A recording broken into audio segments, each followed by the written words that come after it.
Boycott de certains produits, vandalisme sur des Tesla, tourisme en baisse, le retour de Donald Trump à la Maison-Blanche abîme le soft power américain. Et en France, il vient raviver une vieille passion, celle de l'anti-américanisme. Car notre méfiance envers les États-Unis ne date pas d'hier. Je suis Charlotte Baris et vous écoutez L'anti-américanisme, une histoire française, une série originale de La Loupe, le podcast quotidien de l'Express. Épisode 1, 1898, l'acte de naissance. What you're doing is very disrespectful to the country, this country. That's backed you far more than a lot of people said they should have. Have you said thank you once? This entire meeting? La scène d'humiliation de Volodymyr Zelensky par Donald Trump dans le bureau ovale a fait le tour du monde. Le moment est particulièrement marquant dans l'histoire de la guerre en Ukraine, dans celle des relations diplomatiques, mais aussi dans une autre histoire moins explorée, celle du regard porté par le monde sur les États-Unis. Juste après cette altercation, Édouard Rousset, un agriculteur du nord de la France, décide de lancer un groupe Facebook intitulé « Boycott USA », acheter français et européens. Si on souhaite exprimer une opposition à la politique de Donald Trump, et notamment à la guerre commerciale et idéologique qu'il souhaite mener contre l'Europe, en premier lieu, ce sont les entreprises qui ont financé la campagne de Donald Trump. Je pense à Airbnb, je pense à Uber, je pense à Tesla, bien évidemment. Cette page compte aujourd'hui près de 32 000 membres. Les utilisateurs partagent les dernières déclarations de Donald Trump, mais surtout des solutions concrètes pour vivre sans produits américains. Ne plus boire de Coca-Cola, éviter McDonald's, se passer de PayPal, autant de petits gestes destinés à faire vaciller l'Amérique de Donald Trump, ou du moins à montrer son opposition à la politique du nouveau président. Et ce mouvement n'est pas un acte isolé, le tourisme est en baisse, les étudiants et les investisseurs boudent les États-Unis. Bref, l'image du rêve américain se dégrade et nos clichés sur nos voisins d'outre-Atlantique refont surface. Si ces réactions sont d'abord une réponse au trumpisme, elles réveillent aussi un vieux réflexe bien français, la méfiance envers les États-Unis. Mais alors, d'où vient cette passion française pour l'anti-américanisme ?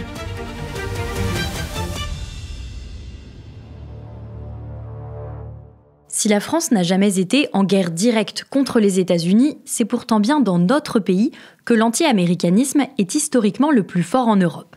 Un paradoxe qu'on a cherché à démêler avec Philippe Roger, historien chargé de recherche au CNRS et auteur du livre « L'ennemi américain, généalogie de l'anti-américanisme français ». Et j'ai évidemment commencé par lui demander une définition de l'anti-américanisme. Je pense qu'il faut surtout distinguer les oppositions légitimes politiques, diplomatiques, etc. aux États-Unis et l'anti-américanisme. L'anti-américanisme, j'avais un collègue américain, hélas disparu, qui disait être anti-américain, c'est détester l'Amérique un peu plus qu'on ne devrait. Ce qui est une assez bonne définition, c'est-à-dire en fait recourir à des stéréotypes, à des images figées. C'est un ensemble de représentations. Ce ne sont pas forcément des actes. Il y a eu très peu de passages à l'acte. Est-ce que, par exemple, il y a eu des périodes où on agressait les Américains dans la rue ? Non, jamais. Ça n'est jamais arrivé. Ce sentiment anti-américain connaît très tôt ses premières ébauches en France. Il y a une forme de dénigrement de l'Amérique antérieure aux États-Unis. Au XVIIIe siècle, les Français et d'autres Européens, les Anglais par exemple, ont une image beaucoup plus négative que ce qu'on imagine de l'Amérique comme continent, de l'Amérique du Nord en particulier. Buffon, c'est quand même à l'époque un des savants mondialement connus, dit que c'est un continent infortuné, c'est un continent où rien ne pousse, mais surtout il a cette idée que les animaux d'Amérique, et peut-être les humains même, ne peuvent pas vraiment se développer, qu'il n'y a pas de vertu générative, qu'il y a même une sorte de dégénérescence. En 1778, les Français apportent pourtant leur aide à la Révolution américaine. On glorifie les héros comme Lafayette, qui ont contribué à l'indépendance des États-Unis. La défaite de Yorktown donne le coup de grâce aux forces anglaises en Amérique. Dès lors, pour Lafayette, l'heure est venue de rentrer en France. Un mythe positif semble se construire autour de l'amitié franco-américaine, jusqu'à l'épisode de la Révolution française. La France devient république en 92 et elle ne reçoit aucun soutien des États-Unis. Et non seulement elle ne reçoit aucun soutien, mais il y a une sorte de rupture des relations diplomatiques qui est liée à la présence d'un ambassadeur français très militant qui veut lever des troupes sur le sol américain. Donc ça passe un peu mal auprès des autorités américaines. Plus grave encore, le jacobinisme inquiète les autorités américaines. Donc à cette extrême fin du XVIIIe, les relations sont très dégradées. Elles sont même allées pratiquement jusqu'à la guerre, puisqu'il y a cet épisode, alors que l'histoire de France ne mentionne jamais, en tout cas dans les écoles, ce que l'on appelle parfois la quasi-guerre. Les Américains l'appellent la guerre non déclarée. Les États-Unis, comme puissance, se rapprochent de l'Angleterre. C'est lié aux Antilles et aux Antilles françaises. Mais il y a un début de guerre navale qui n'est jamais déclarée comme guerre.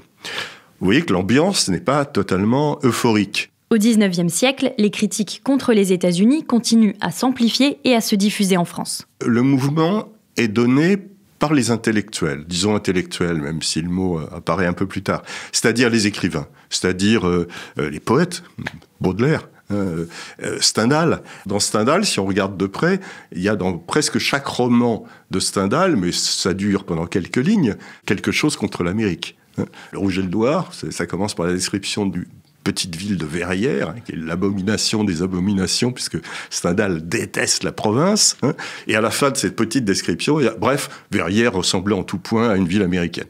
Bon, c'est réglé. C'est vraiment l'idée d'un pays qui n'a pas d'art, pas d'architecture, aucune forme d'esthétique, aucun raffinement dans les manières, aucun plaisir de la conversation. Il ne faut pas oublier que c'est essentiel pour la vie française pendant 3 siècles. Tous ces éléments-là se mêlent jusqu'au moment où Baudelaire durcit le ton. Pour Baudelaire, c'est évidemment le pays où la matérialité détruit la spiritualité. Baudelaire, qui est quand même celui qui a inventé l'idée d'américanisation. Dans Fusée, c'est un texte posthume, et il y a un fragment extraordinaire intitulé « Le monde va finir ». Alors comment est-ce qu'il va finir ? Il va finir par l'américanisation. C'est-à-dire l'américanisation va nous faire vivre dans un univers de cauchemar. Alors c'est plus seulement un univers où tout est moche, où il n'y a pas de monuments. Non, c'est bien pire que ça. C'est un écrasement, un aplatissement de toutes les valeurs, une espèce de nouvelle barbarie. Au même moment, la plupart de nos voisins européens ne partagent pas du tout la même vision des États-Unis. Il y a un anti-américanisme anglais qui va jamais disparaître, mais qui n'est pas central. Il n'y a pas spécialement d'anti-américanisme dans les pays à l'Est, depuis l'Allemagne jusqu'à plus loin, ni en Italie, parce que c'est plutôt l'idée d'un Eldorado possible. Et là, il y a un point absolument essentiel dans la particularité française, puisque nous sommes historiquement les champions de l'anti-américanisme. Mais les autres pays ont une émigration vers l'Amérique. Ce qui veut dire qu'ils ont des informations directes. Ils ont des cousins, des frères, des parents, même des voisins. Enfin bon, qui, comme tous les bons émigrés, vont envoyer des lettres qui disent mais venez donc, c'est bien mieux ici, on est moins malheureux, on mange à sa faim, etc. Même si c'est pas toujours le cas, c'est une information positive qui repart vers les pays d'origine. Rien de semblable dans le cas français, puisqu'il y a eu de tout petits, ce que le grand historien René Raymond appelle des tout petits ruisselets d'émigration. À cette spécificité s'ajoute un événement bien connu et qui suscite la nostalgie des Français, la perte de la Louisiane en 1803. De luxuriantes plantations, des décors de terre et d'eau, des montagnes et des plaines à perte de vue. Le 30 avril 1803, toutes ces étendues vont faire l'objet de ce qui est sans doute le plus gros coup de vente foncière de l'histoire moderne. La cession de la Louisiane française aux jeunes États-Unis d'Amérique. La vente de la Louisiane, c'est nous, ou plutôt c'est un certain Napoléon Bonaparte qui l'a voulu. Il l'a vendu pas très cher d'ailleurs. Il y avait une sorte de réal politique à vendre un territoire qu'on n'était pas sûr de pouvoir défendre et qui au fond était très peu habité par les Français. La vente de la Louisiane est restée quand même comme un poids dans le souvenir français. Il ne faut pas oublier que la Louisiane, c'était pas la Louisiane actuelle, c'était un immense territoire qui s'étendait à l'ouest des provinces anglaises et qui était infiniment plus grand que les provinces anglaises. Au cours du 19e, ça a été un petit peu comme si on avait perdu un immense potentiel de richesse et de territoire. Mais à la fin du 19e siècle, l'anti-américanisme reste cantonné aux sphères intellectuelles. Il faut attendre 1898 pour qu'il se diffuse plus largement dans la population française et que les États-Unis soient désormais perçus comme un danger. En 1796, le premier président des États-Unis, George Washington, prononce son discours d'adieu. Il met alors en garde ses successeurs contre la tentation de l'interventionnisme en déclarant « Il est de notre intérêt de ne pas nouer d'alliance permanente avec quelque région du monde que ce soit ». Pourtant, les États-Unis vont rapidement abandonner cette doctrine isolationniste au moment de la guerre à Cuba en 1898. C'est assez étonnant parce que c'est cette guerre dans laquelle nous n'avons vraiment aucune participation directe ni indirecte, sinon la signature du traité de paix finalement à Paris, qui va être véritablement le catalyseur de l'anti-américanisme sous sa forme moderne, si j'ose dire. Alors, qu'est-ce qui se passe ? Ça fait longtemps, depuis la création des États-Unis, qu'un certain nombre de gens pensaient que Cuba, au fond, devrait faire partie dans la continuité territoriale des États-Unis. Deuxième point, les États-Unis, très tôt, dans les années 1820, ont défini une doctrine qui voudrait qu'il n'y ait plus de présence européenne, c'est-à-dire coloniale, sur le sol américain, ni du Nord ni du Sud. Ce qu'on a appelé plus tard la doctrine de Monroe, même si ce nom n'est pas officiel. Cuba est toujours espagnol. À Cuba, il y a des troubles, il y a une revendication à l'autonomie, qui est réprimé de manière extrêmement violente par un général envoyé par l'Espagne. Bon. Et donc, les États-Unis se posent en défenseurs de rebelles qui veulent, au fond, l'autonomie de leur île. Pas forcément l'indépendance, mais au moins un statut d'autonomie. Les Américains envoient un navire de guerre, le Maine, dans le port de Cuba, non pas pour attaquer, mais pour affirmer, faire une sorte d'intimidation. Et ce navire explose. Les guerres commencent souvent comme ça. Ce navire explose. L'enquête américaine n'est pas totalement sûre, mais elle est tellement poussée par l'opinion qu'elle conclut qu'une bombe ou un engin explosif a fait exploser le bateau. L'enquête du côté espagnol dit qu'il y a eu surchauffe dans le Maine et que le stock d'explosifs était trop proche. Donc, les Américains vont se lancer dans cette guerre. Elle est populaire. Un des dirigeants de l'époque va appeler ça une splendide petite guerre. C'est pas trop difficile à faire. Les États-Unis sortent victorieux de cette guerre. L'Espagne perd la propriété de Cuba. Longtemps, les États-Unis apparaissent comme un pays pratiquement dépourvu d'armée. Et c'est assez vrai. C'est-à-dire qu'avant la guerre de sécession, les effectifs de l'armée américaine sont extraordinairement faibles par rapport aux armées permanentes. Pour la première fois, les États-Unis attaquent une puissance européenne. Pas pour se libérer, comme contre les Anglais, mais attaquent des possessions, entre guillemets, européennes. Et, de plus, l'Espagne avait des possessions dans le Pacifique. L'autre grande joyau de la couronne, c'était les Philippines. Et les Américains les attaquent aux Philippines et détruisent totalement la flotte espagnole.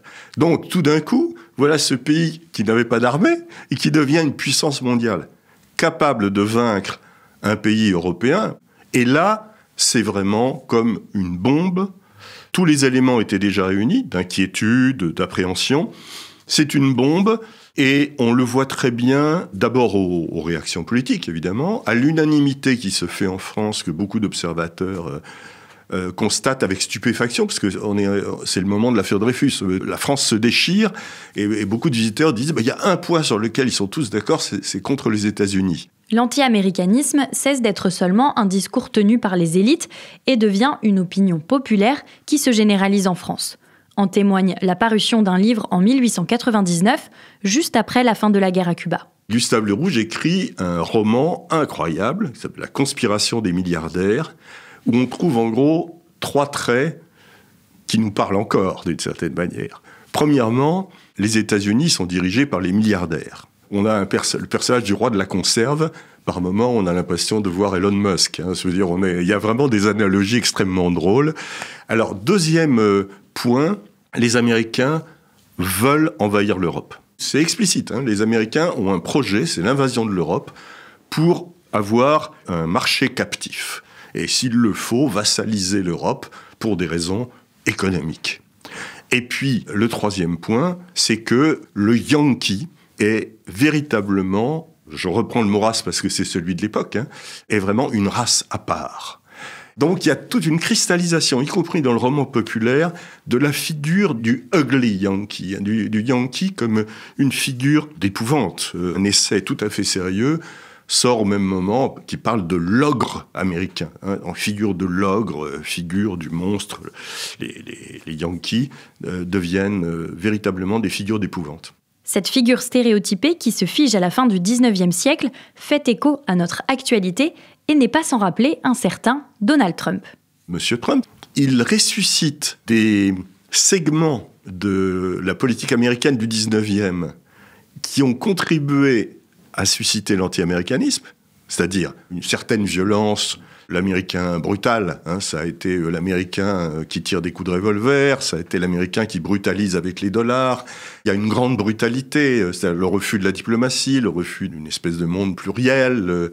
Mais il y a des traits, évidemment, qui sont très particuliers à Trump, et dont on ne sait pas encore comment, c'est un peu tôt pour le dire, on ne sait pas encore très bien comment ils peuvent être intégrés à notre anti-américanisme traditionnel, disons. À mon avis, ils seront intégrés sans problème, puisque ça fait maintenant 2 siècles qu'on accumule, avec une aisance parfaite, des couches parfois contradictoires de griefs. Ce qu'on trouve, et c'est assez intéressant comme analogie, ce qu'on trouve, par exemple, c'est l'idée qu'on va acheter les pays. Alors on me dirait, il est fou. Oui, mais enfin, il n'est pas le premier. C'est-à-dire que juste avant le déclenchement de la guerre de 1898, la dernière proposition des Américains aux Espagnols, ça a été d'acheter Cuba. Donc il y a des précédents. Hein. Mais comme les Espagnols n'étaient pas intéressés par cette vente, la guerre a éclaté. Donc Trump s'inspire de toute... Enfin, s'inspire. En tout cas, répète. Hein, je ne suis pas dans la tête de M. Trump. Il répète toute une série de séquences qui ont eu lieu dans cette extrême fin du 19e siècle, y compris cette idée qu'on peut acheter les pays.